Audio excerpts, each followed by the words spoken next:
Hey everyone, I'm back and today we're going to be talking about Insidious, and this movie came out in 2010 and it's directed by James Wan, and I thought this movie was kind of bad.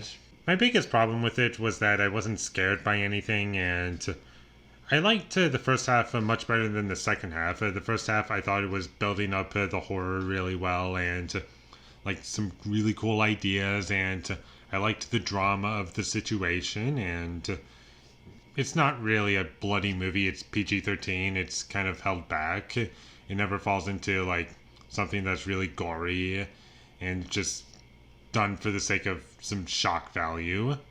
And I liked that element about it. And there were a couple things in this movie that I found to be a little bit disturbing. And it was kind of a cool idea. And it was just like hinting at the horror. And that was probably my favorite part about this movie, is that whenever it hinted at the horror, like in the first half of the movie, mostly like in the first act of the movie, that's when the movie was at its best, and you get to see like the characters and how they interact with each other, and all that stuff I found to be interesting. But then the plot starts, and then it just becomes really, really stupid, and characters make some really poor decisions, and I just stopped liking them, and I find them to be very irritating, and I'm just screaming in my head, why are you making this choice instead of doing this? What are you doing? And it became incredibly infuriating as the movie goes along in the second half of the movie, because characters just can't help it but make really stupid decisions, and once we get to the ending of the movie, that's when it gets really bad. And without spoiling anything, I hated the ending to this movie. I thought it was completely unearned and just really frustrating. And without spoiling anything, I thought the ending to this movie was atrocious. I did not like it one bit. I can't really say anything about it other than it was a bad ending. Which is so sad, because I was kind of enjoying the movie as it started, and the movie looks nice. It's well shot, and that's the most that I get out of the movie, is that it's really nice to look at.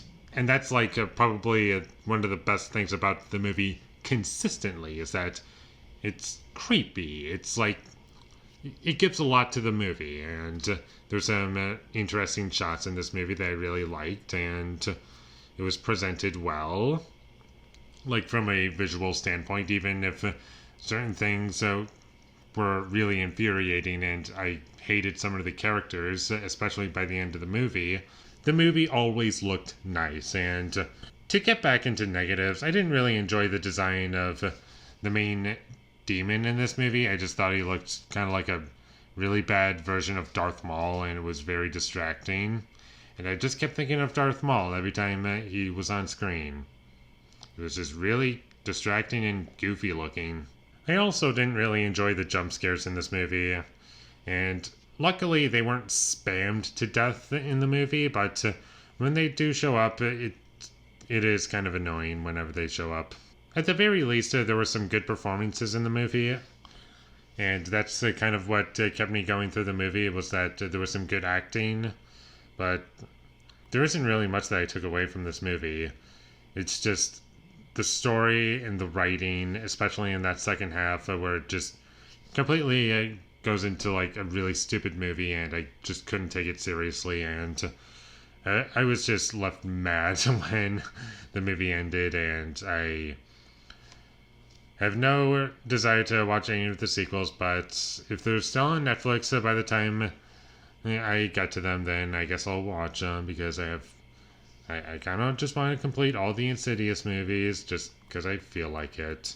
And I also want to watch every movie directed by James Wan at some point, so that's what I'm doing.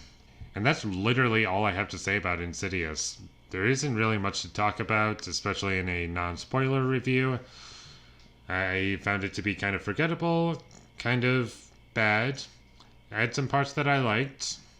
I liked the characters in the first half, and once you get to the second half, or whenever the plot kind of starts and you start to see demons, then shut the movie off. That is my recommendation. But do not watch the rest of the movie, because it just makes it worse, unfortunately. And with all that being said, I'm going to give Insidious a 4 out of 10. Thank you for watching my videos as always. If you enjoyed this review, be sure to leave a like and comment down below what you thought of Insidious, and my social media links, they will all be in the description, so follow me there. And last but not least, subscribe to be a part of Foley Nation, and I'll see you when I get my next review up, and that is going to be for The Karate Kid. So look forward to that, but until I get that up, thank you for watching and have a great day. And without spoiling anything, I thought the ending to this movie